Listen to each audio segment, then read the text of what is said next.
Naisipan ko mga mare na magluto. Kala mo naman ha, kayo lang marunong. Ako din no, marunong rin akong magluto. Kaya ngayon, pagtingin ko sa ref, may dalawang latang sardinas. Ay, hindi pala sardinas mga mare. Shoota ka.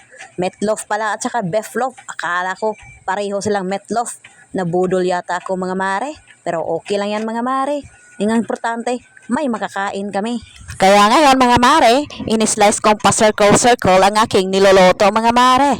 Nakita nyo ron siguro mga mare, hindi kayo mga bulag, di ba mga mare? Sinsya na kayo sa aking boses mga mare, nagtatagalog talaga ako ngayon mga mare. Kasi ito mga mare, may nag-PM sa akin mga mare, magtatagalog daw ako ng voice over mga mare. Para naman maintindihan nila mga mare. So ito ngayon mga mare, sinubukan ko naman, talagang kakayanin natin.